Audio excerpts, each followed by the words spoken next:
Hi friends, మా ఊరు ఎల్లం జాతర జరుగుతా ఉంది. మార్నింగే వచ్చా, చాలా బాగానే చేశారు. ఒకసారి మీకు ఎక్స్పీరియన్స్ చూపిస్తాను రండి. మార్నింగ్ నుంచి ఎక్కడ కనిపించలేదు, ఎక్కడికి వెళ్ళారు? ఇంటి దగ్గరే ఉన్నాం. ఇంటి దగ్గరే ఉన్నారా? అంటే మొత్తం చూసేసారా లేదా?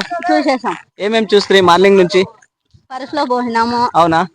ఇదేంటి ఇక్కడ ఎగురుతున్నారు? ఇదేంటి ఇక్కడ ఎగురుతున్నారు? అదే ఆడుకునే చిన్న పిల్లలు. చిన్న పిల్లల ఏం ఆడుకుంటారు అక్కడ? అదా ఒకసారి చూపిస్తారా? చూపిస్తా రండి. పైకి కిందికి ఎగిరడం. అవునా? పైకి కిందికి ఎగురుతున్నారా? ఇదంతా అరేంజ్మెంట్స్ అంతా బాగా చేసినట్లున్నారే. ఇప్పుడు బాగుందా? ఇప్పుడు లాస్ట్ ఇయర్ కన్నా బాగుందా? ఇది లాస్ట్ ఇయరే బాగుంది ఇప్పుడు కన్నా. అంటే ఇప్పటికి లాస్ట్ ఇయర్ కి ఏం డిఫరెన్స్ అనిపిస్తుంది మీకు? లాస్ట్ ఇయర్ స్టార్టింగ్ కదా, గ్రాండ్ గా బాగా చేసినారు. అవునా? ఇప్పుడు అప్పుడే వస్తా కొద్దాం తగ్గింది అనమాట. జనాలు కూడా ఎక్కువ వచ్చినట్లు లేరే, అందుకే కదా చెప్పినాను. అవునా? ఒకసారి మాకి ఇదేమి చూపిస్తారా లోపల? చూపిస్తా. జాతర ఎట్లా ఏంటి?